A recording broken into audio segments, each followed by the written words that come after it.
Welcome to Shekhar smart classes में sir R K Sinha Ravi sir. आज मैं फिर आप लोगों के लिए इंग्लिश पनोरमा पार्ट 1 क्लास 9 का चैप्टर 5 जिसका नाम साउंड है, जिसे कि रजनी पारुलकर ने लिखी है ना, उसको लेकर आया हूँ। ध्यान से सुनिएगा जिससे आपको ऑब्जेक्टिव और सब्जेक्टिव सॉल्व करने में आसानी हो।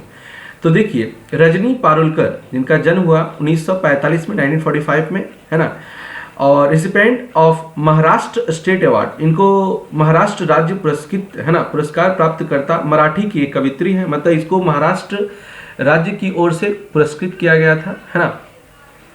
Is a poet in Marathi with 3 collection of poems to her credit. बोलता है जिसके पास कविताओं के 3 संग्रह हैं। द प्रेजेंट पोएम, और जो आज प्रस्तुत कविता है, टेकन फ्रॉम इंडियन लिटरेचर, और जो प्रस्तुत कविता है यह भारतीय साहित्य से ली गई है।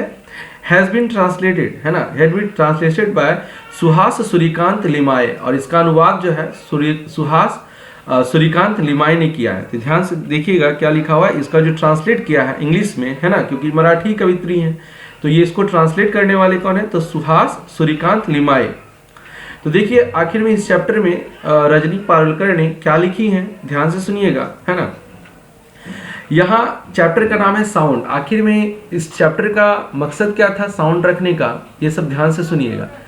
ए tree is a woods is head, बोलता है जंगल में एक पेड़ काट दिया गया है, जंगल में एक पेड़ काट दिया गया है। इट्स ब्रांच ब्रेकिंग अवे, और उसकी शाखा पेड़ से अलग कर दी गई। देखिए यहाँ पर जो है ना, पेड़ रो रहा है और इसकी जो शाखा है बिल्कुल अलग कर दिया गया, और वो अपनी व्यथा को, अपनी दुख को, अपनी पीड़ा को बता रहे हैं, है ना। एक कवित्री जो है कविता के माध्यम से बताए हैं।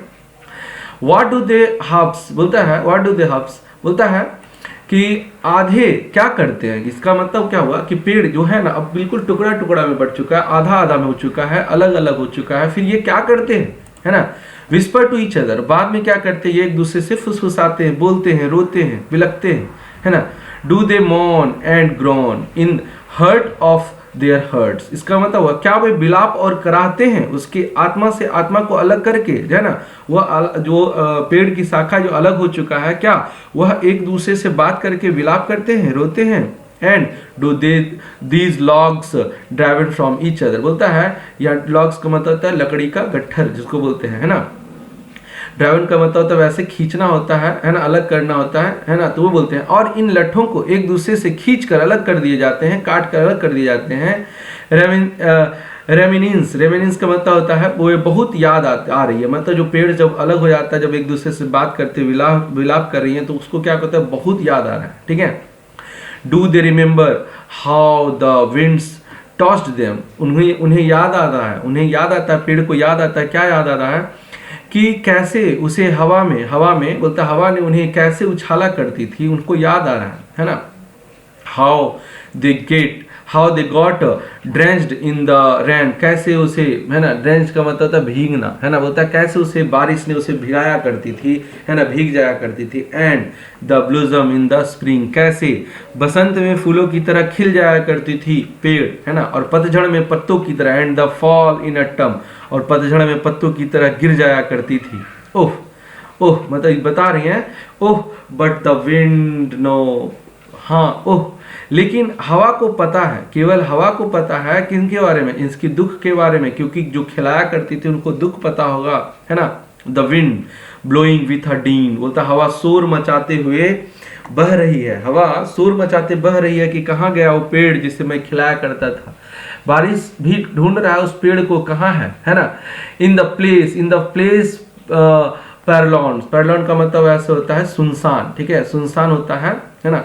सिंग सच सॉन्ग, बोलता है सुनसान स्थानों में ऐसे गाने गाते हैं। हवा जो है ना, हवा सन सन बहकर उसे ढूंढ रही है कि कहाँ है ना। उस आवाज के द्वारा, उस आवाज से क्या करती है, उसको ढूंढ रही है उस सुनसान जगह पर कि यहाँ पेड़ हुआ करती थी जिसे मैं खिलाया करता था, फिर आज वो कहाँ है। Those songs not all could praise, बोलता है उन गानों की हर कोई तारीफ नहीं कर सकता, क्योंकि वो केवल और केवल पेड़ ही समझ सकता है उसको, जो खिलाने कुदाने का जो जो खुशी था उसको केवल और केवल वह पेड़ ही समझ सकता है। मैन इज ब्लंट, बोलता है आज मनुष्य जो है बिल्कुल संवेदनशील हो गया है, बिल्कुल उसका दिमाग भ्रष्ट हो गया है ना। His does not even sense, और उसका बिल्कुल उसका जो सेंस है, बिल्कुल उसका सेंस भी काम नहीं करता, उन्हें पता नहीं चलता है ना। The agonies caught even in simple words, बोलता है सरल शब्दों में भी उन्हें कष्ट को नहीं समझ पा रहा है, क्योंकि उसको पता है कि पेड़ हमें ऑक्सीजन देता है, वायुमंडल को साफ करता है, और ना जाने इतने चीज को हम लोग को देता है ना, लकड़ी के साथ कुछ ब्रांचेस को काट के लकड़ी, फल फूल, ना जाने बहुत सारी चीज भी देता है, फिर भी ये मनुष्य नहीं समझ पाते। What then of these song, फिर ये गीत क्या है? दे आर जस्ट साउंड, बोलता आज ये सिर्फ एक ध्वनिया बनकर रह गई है, गीत बनकर रह गया, किताबों और पन्नों में ही सिर्फ लिख के रह गया है ना। Such sounds as a would be choked to death, बोलता है ये ऐसी ध्वनिया जिसे अब गला दबाकर मार दिया गया। पहले ये ध्वनिया सुनाई देती थी, सन सन सभी जगह, पत्ता का हिलना और ना जाने बहुत सारी चीजें, लेकिन आज यह केवल सिमट कर रह गया, इसे दबा दिया गया, गला घोंट कर मार दिया गया। If confined in the stocks and coils of script, इसका मतलब हुआ अब यह केवल एक पन्नों में सिमट कर रह गया, स्क्रिप्ट की तरह रह गया, लेख में रह गया, है ना। तो यह पोयम जो रजनी पारुलकर के द्वारा लिखा गया है, एक पेड़ की दुख को, एक पेड़ की कष्ट को, पीड़ा को वो बयां किए हैं कविता के माध्यम से।